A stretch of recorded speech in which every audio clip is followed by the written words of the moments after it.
she's going to speak briefly, and then we're going to mostly questions. And so, again, I'll encourage you to submit some through the chat. So, Joan Trumpauer Mulholland left her home in Arlington, Virginia, to become a freedom rider and civil rights activist at age 19.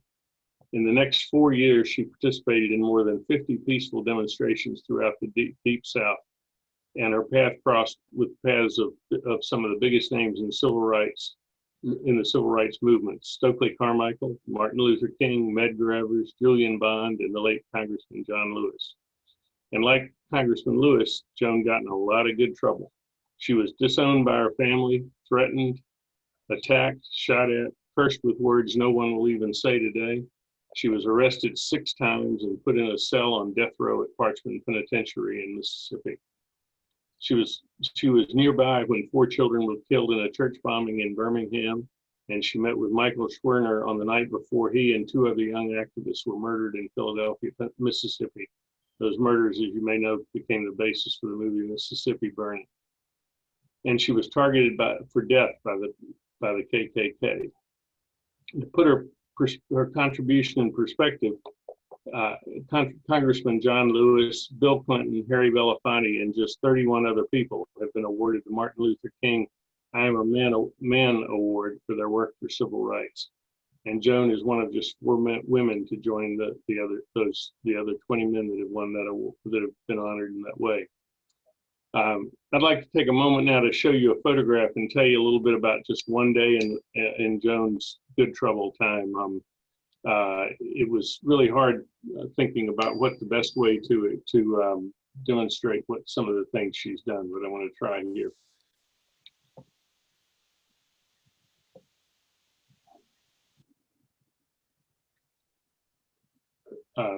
Did that work, Nancy? Yes. Okay. This is Joan sitting at the counter of the Woolworth's lunch counter in Jackson, Mississippi.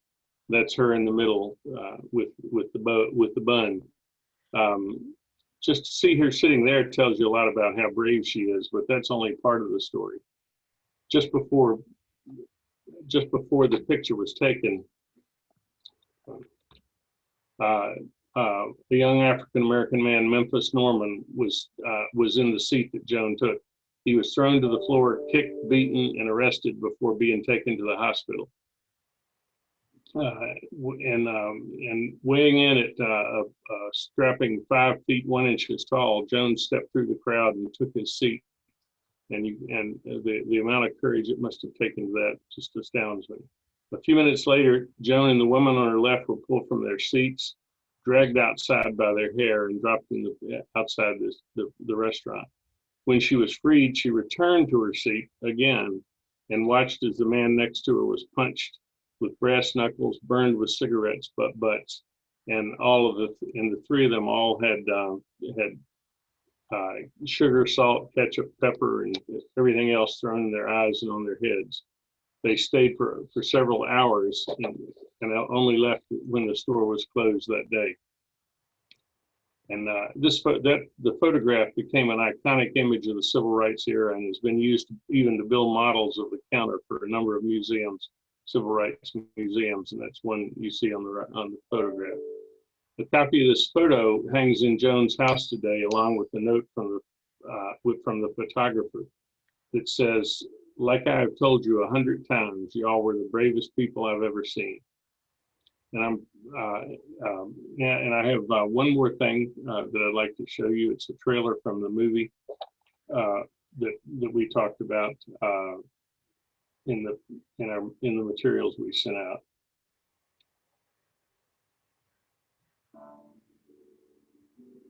She is, in my mind, one of those heroes that demands respect and acknowledgement. Clearly, she was a lady ahead of her time. She walked through that mob. And you realize, of course, immediately where she stood. She joins Carlina and Andy at the counter, the first white to join the demonstration. And at this, the crowd is just incensed. They become like hornets. They start screaming at her. she wasn't the outside agitator. She was a white Southerner. She was a white Southern woman. And so for that purpose, she was even more dangerous to the white supremacist power structure. Here's this white Southern woman who's supposed to be protected by the system saying, I don't need this protection and I don't believe in the system. And so that made her incredibly dangerous. And that cell was 50 feet from the death chamber to where we were.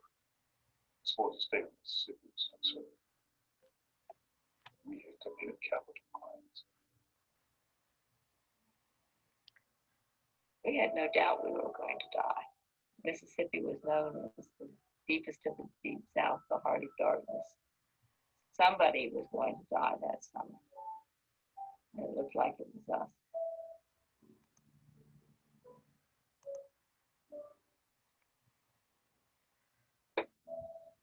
Okay, with that, I would like to introduce Joan Trumpauer Mulholland. Well, good morning. Morning. Saying goes, the song Gordon Lightfoot, I'm on my second cup of coffee, but I'm still having a hard time facing the day. But there's still a little bit left in there. Good. Well, I want to say a lot of things. Where do I start?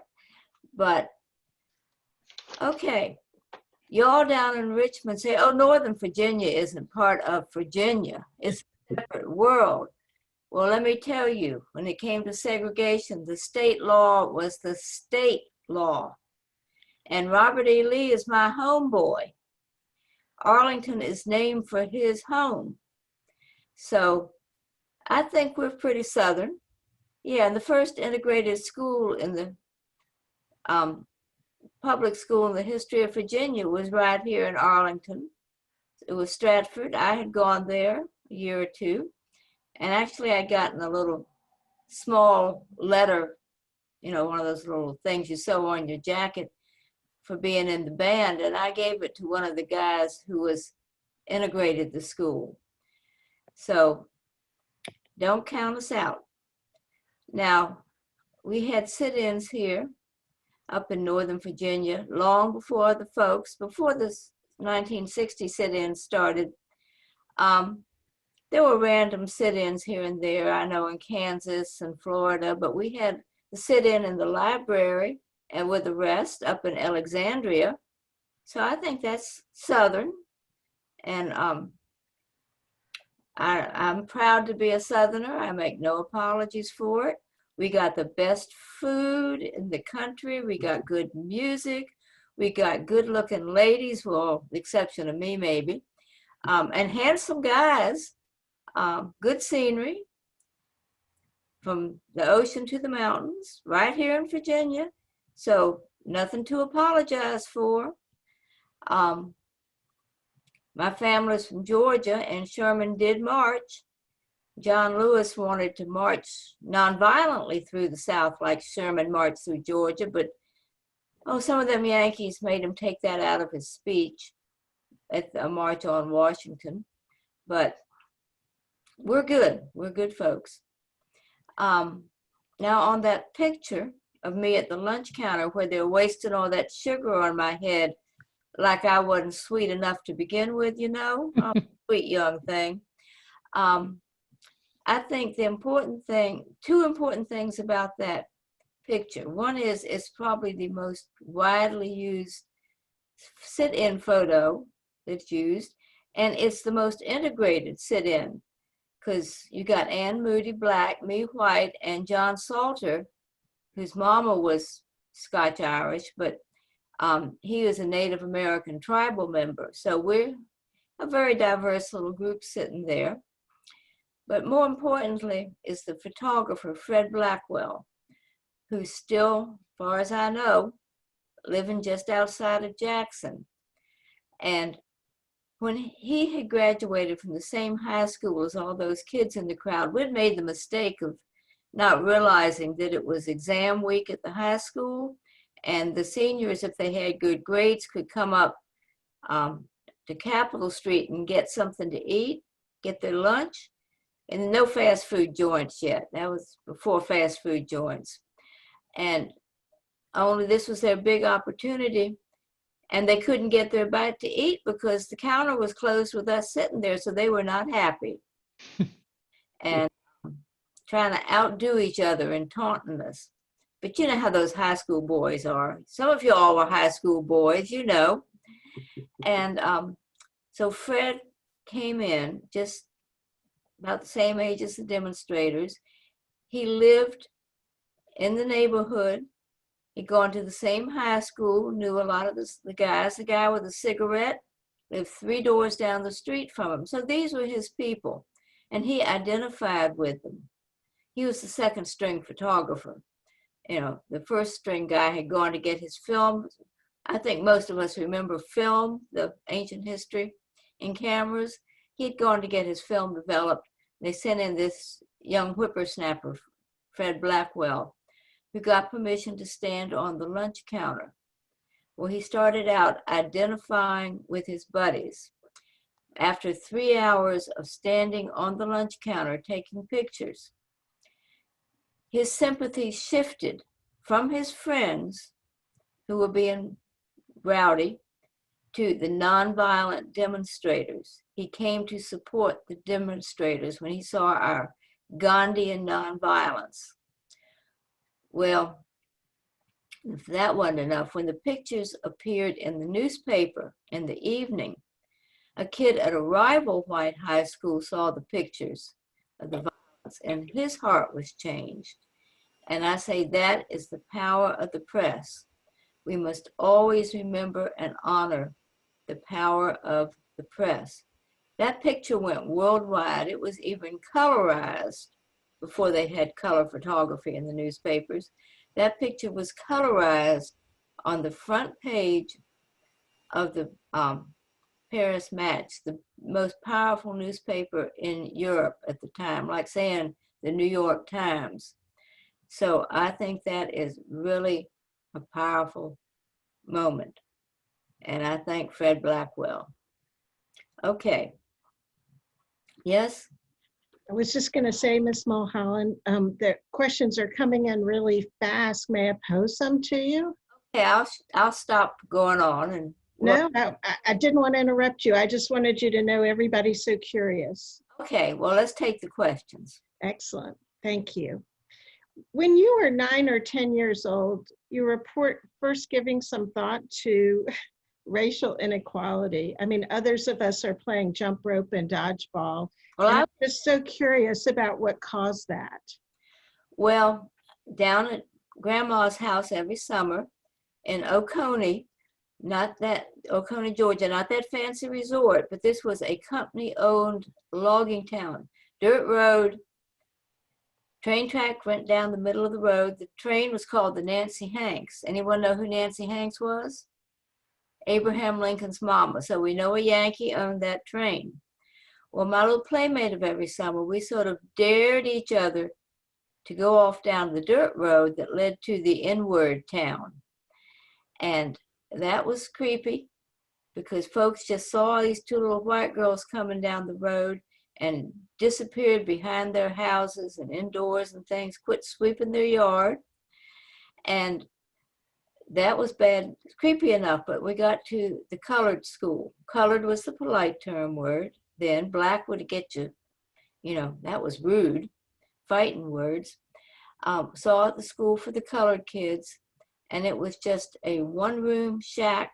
The door was ajar. You could see the pot-bellied stove, no glass or screens in the window, just wooden shutters, no playground equipment or grass in the schoolyard, just a hand pump for water and 1 outhouse. So I'm saying this unisex bathroom thing ain't nothing new. They had it in Oconee back in the 50s. This was before Brown versus Board. Well, I knew out the other end of town was the fanciest building for miles around, a brand new post-World War II brick school for the white kids. Oh, it was grand. It's still the fanciest building, but it's a senior citizens complex. Well, I knew looking at that school, this was not fair. It was not treating people the way we wanted to be treated, like we were taught in Sunday school. And I sort of resolved then, I couldn't have put it in good words, but I knew then that when I had a chance to do something to make the South, didn't care about the Yankees, they could take care of themselves, but I wanted to make the South the best place it could be for all its people. And that's when I made the decision. Thank I'm you. 10 years old. Thank you.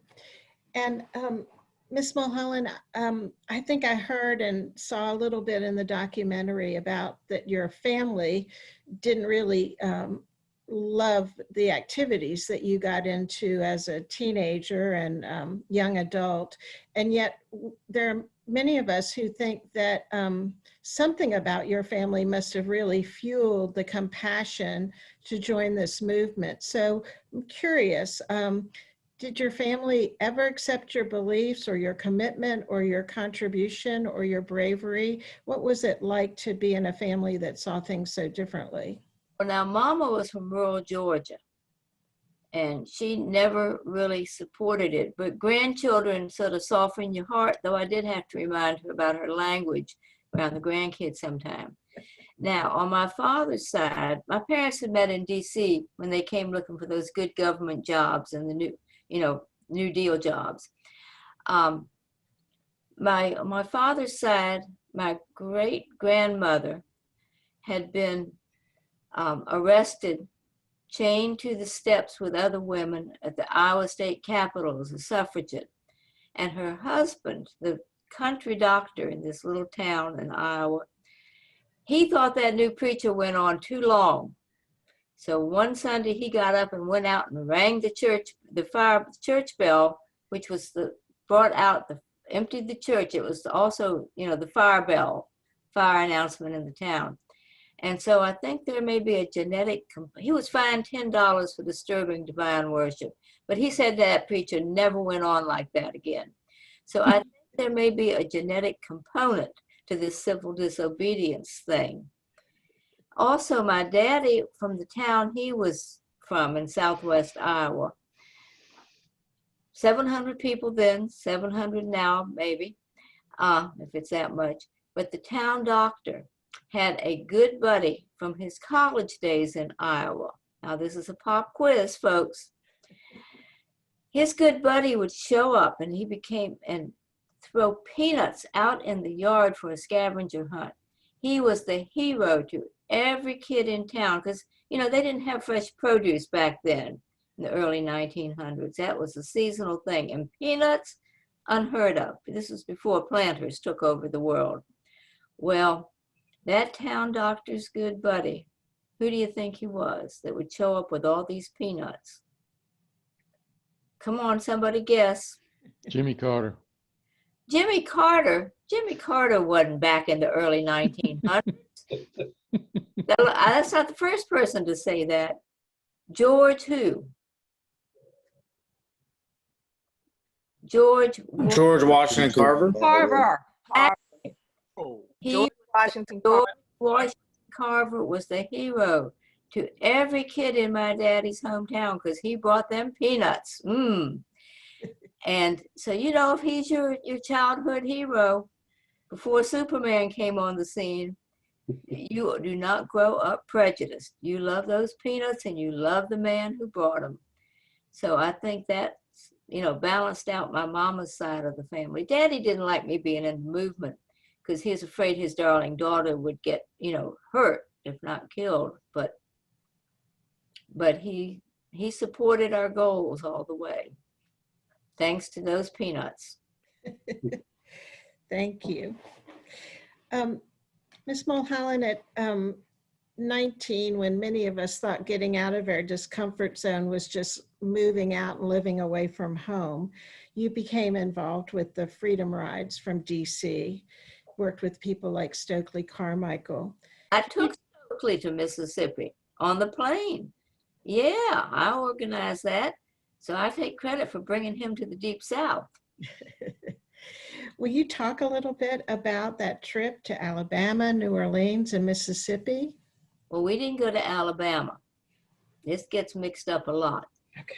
We flew, a bunch of the Howard sit-in group that I helped organize. We flew to New Orleans, had a day of orientation there.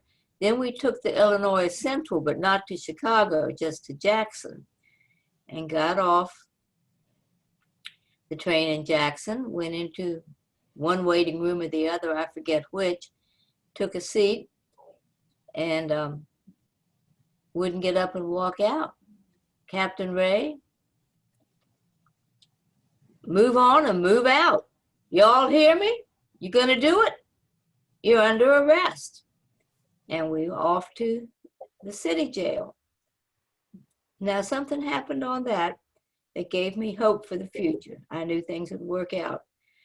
And it wouldn't have happened if I'd have been black. But when I went to step down, big old step down from the paddy wagon, and I'm a little short, sweet thing, the police officer took my arm to help me down, saying, we don't want anything to happen to you children. And I knew then that things were going to work out okay. Well, we were in the city jail, went to trial. It was absolutely scripted. Over to the county jail. And the worst part of being in that jail, and it got more and more crowded, of course it was segregated, I went in with the white women, was I was in with all these white Yankees who came down south because they didn't approve of white Southerners. And here I'm the only white Southerner in that jail cell. Oh, and those Yankees, they didn't even know what grits were. I had to teach them how to eat. And it got so crowded, we were down to less than 3 square feet of floor space per prisoner in that cell. So people were sleeping under the bunks. One girl slept curled up in the dripping shower stall every night. And they clearly had to do something because more and more people were coming. So the city did.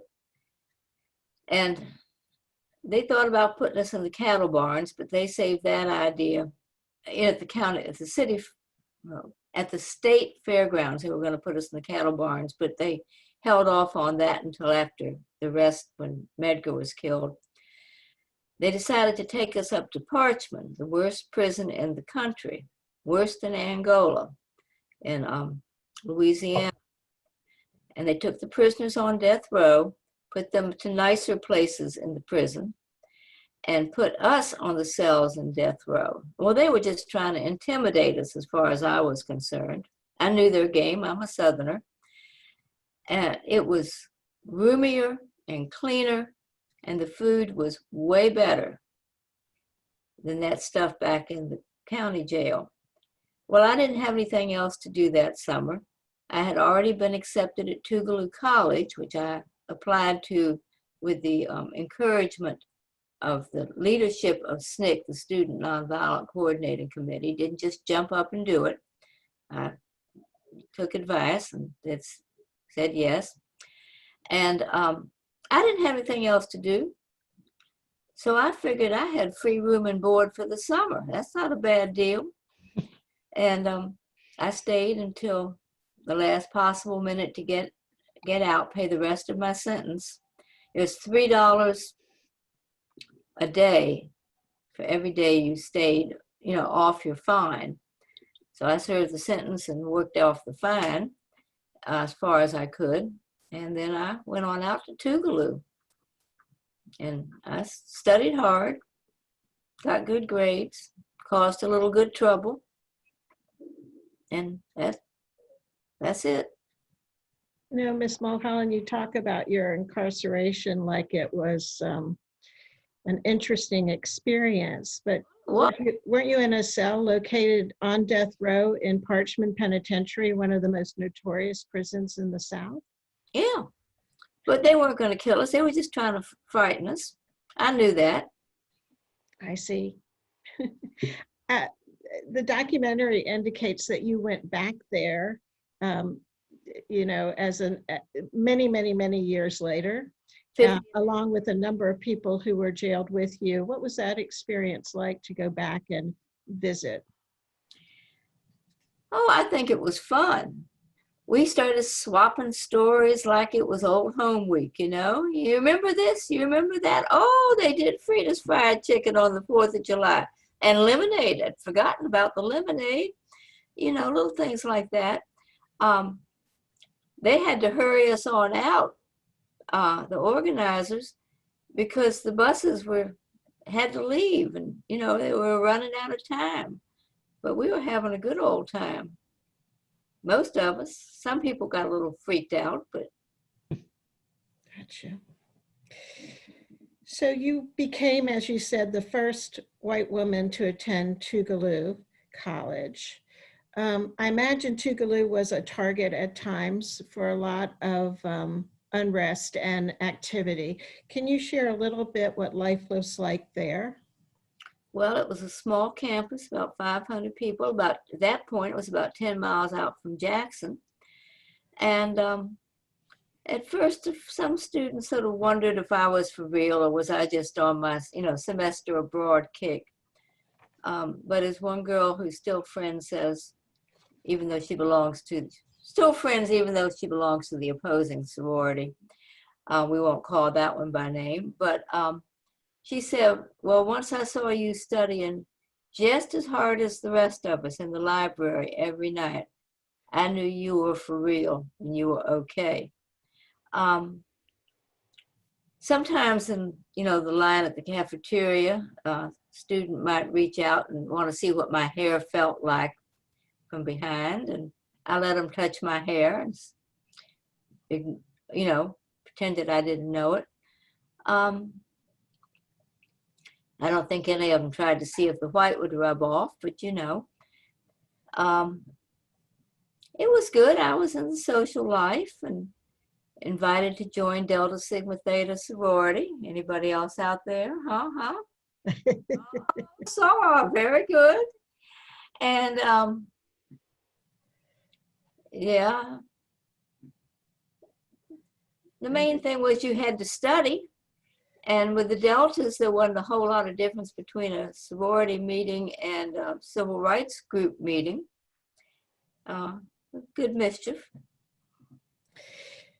So, Ms. Mulholland, will you talk a little bit more about the Woolworth lunch counter sit-in? It is the iconic picture that Stan showed earlier, and also, as you mentioned, Professor John Salter was there, and Moody, Medgar Evers, the president of the NAACP in Mississippi. Can you put us in that time and what happened and the experience for you? Well, the sit-in was planned out of Medgar's office. Medgar did not come down that day. He stayed in the office answering the phone. He wanted to come down, but folks were saying, you'll be a #1 target. But it started out with 3 Black students, all from Mississippi. They're trying to keep it, you know, keep that image. And along with another white lady who was on the staff at Tougaloo, we were down the street where they had sort of a diversionary picket line. But the picketers got arrested right away. And we called Medgar's office, you know, putting the dime in the phone booth thing. And then it was okay. Now what? Well, we hadn't seen any squad cars or paddy wagons down at Woolworth, so we walked down there, and that's when Memphis was pulled off the stool and kicked so severely that he was bleeding out of every hole in his head and had headaches for the rest of his life. He went from bleeding on the floor at Woolworth's to working for the, I can't think what you call it, Office of Management, overseeing the federal budget for the Smithsonian, the Kennedy Center, some of the space program. He went to, you know, really high up from the floor at Woolworth's. Well, after he was out, there were 2 girls left at the counter, and I started sort of being recognized, and I was advised probably by the college chaplain who was there wearing his clerical collar, white guy, to take Memphis's seat at the stool on the stool between the 2 girls. And then that's when we got pulled off, and Annie and I couldn't make it back to where we were. Other people ended up coming down and joining, but we sat there for a good 3 hours on those stools taking it. And it became, for survival purposes, just sort of an out-of-body experience. Like the real you, your soul or whatever had left the body and was hovering up above like a guardian angel. And I understand that soldiers in combat sometimes have this out-of-body experience. So we took it for 3 hours. The college president, when he got word of things, came down and tried to negotiate with the manager to close the store. And the police would not come in because just the week before, the US Supreme Court had ruled the police could not come in on their own and make arrest of demonstrators. Demonstration was freedom of speech. And I had been involved in 2 of the cases, one from Durham and one from up in the DC area, 2 of the cases that were consolidated for the Supreme Court appeal. And the police outside thought this was so funny that, you know, they couldn't come in. Supreme Court said so. And they could only come in if the manager closed the store and we refused to leave. Well, the manager wouldn't close. And finally, the college president called the, I think, National Office of Woolworth, and they advised the manager to close. And so then the place was emptied out and we could leave safely. And cars were brought up and took us back to Medgar's office, and the hairdresser across the street took the girls over and cleaned us up, and other women came and helped clean us up, and we got some food and went on back to school. And then there was a mass meeting that night where we were featured. Wow. Ms. Mulholland, there are a number of questions from people who want to know if you've ever bumped into those people who berated, abused, poured food and liquids on all of you that day. And in the documentary, I think you said something like they were kids who were a product of their environment and tools of the power structure. Yeah. And I wondered where that sort of seems beyond kind. And I'm just so curious about that. Well, they were a product. We're all products of our environment.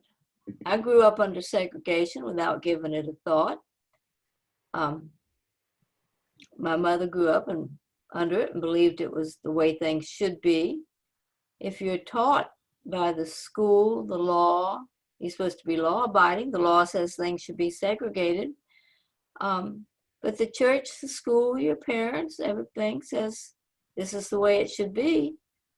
Yeah, that's the way you want it to be. I mean, nations go to war over questions of what's right and what's wrong. So why shouldn't these kids be down there mad? Furthermore, they couldn't get lunch on their big go out for lunch occasion. So yeah, I could see where they'd be, well, pissed off, to put it politely, sort of. Thank you. I'm going to bring you a little bit to the questions on today's world. Janine asks, Joan, what do you say to white people today who are finally becoming aware, but who, plagued with guilt, fear, and habit, see a need for something different, but may declare they can't change? They can't change the world, or they can't change themselves. Themselves. Well, you got to just take it one step at a time. Just do something different one day, and maybe next week do something else different. But just chip away at your old self. It's just like a marriage or a boyfriend that you break up with. You got to deal with your feelings one day at a time, and try to find somebody else who agrees with you and thinks things should change, and be friends with them and let them help you work it out. Right. My mama could learn to curb her tongue a little bit because of the grandkids, so we can all do something. Mhm. So I think when we hear your story, as BK has noted as well, is that it's a bit different to think about you being willing to die for what you thought was right, and didn't go along to get along. That's amazing. You know, I can't help but note that it's hard for me not to think of parallels between you and the diminutive, purposeful, determined Supreme Court Justice we just lost on Friday. And one of the great quotes of Ruth Bader Ginsburg was, "Fight for the things you care about, but do it in a way that will lead others to join you." So I think you've also done that, and any lessons there for us, we'd really appreciate. Well, I'm honored to be even vaguely compared to Ruth Bader Ginsburg. And her first name at birth was Joan, too. So I feel a special connection that I just found out about. Oh, wow. But her mama, she got called Ruth in school because Joan was the name of the year. And too many Joans. Yeah, I know that feeling. Great. Joan, I'm going to let you have the last word, but first I'm going to just take a moment to go to BK, if you don't mind, BK, to tell us a little bit about the foundation that you're on the board of, Well, and what it does. I'm sorry, Joan. I got nothing to do with it except that boy of mine put my name on it without asking permission. You know how kids are. But I'm for it. You know, I support it. Sure. Thank you. Thank you, Nancy. And I'll be brief. I mean, first of all, just so glad that you are hosting Joan today. Clearly, she is a national treasure. Freedom is not free. And too many people go along to get along. And people that know better have to stand up. We've got a big election coming up, and people need to vote their dreams and not their fears. The foundation attempts to end racism through education. And so we've produced this wonderful guidebook for educators. As you heard Loki mention, there are a number of award-winning films that we make a part of the package and make available to schools. And I'll put a link in the chat box where you can go and donate to the foundation. It's fully tax deductible, and that will give you an opportunity to help us to promote this program. We can change people's hearts through education. Even in the most vile of people, there is at least one chord of decency. And if we can strike that chord with truth, it will sound in justice and righteousness. We know what's the right thing to do. All of us together can deliver to our children the civil society that they deserve. Joan fought for that, was willing to give her life for that. Thank God she's still with us and can give us and share the lessons from her journey. And we have to pick up the baton and carry it forward. That's why I joined the foundation. That's why I happily contribute my time, my treasures, my talents to helping this woman to carry the dream forward. Thank you so much, BK. Joan, your whole life has been an inspiration for us, and I know that many folks are going to go to the documentary if they haven't seen it and really watch a full-blown set of stories that just take your breath away and inspire us for today's moment. Any parting words you have for us? Vote. Perfect parting word. Thank you. For us to have the right to vote, and that your vote, just that one vote, does make a difference. Thank you. Stan, may I turn it over back to you? Thank you, Nancy, and thank you, Ms. Mulholland. That was wonderful. We really appreciate it, and maybe we'll have you back sometime to tell us about more things you've seen. One thing I'd like to mention, it's interesting that BK was here. That was a coincidence in the small world department. When I talked to Loki the first time, he had no idea that where I was calling from or anything, and we found out only later that we had a new board member for the organization from Richmond. So was pleased at that. I would encourage everybody to watch the video that we put links to, and An Ordinary Hero. It's on Primetime, Amazon Prime. I mean, it's also there's a shorter version that's on Vimeo that you can find through searching.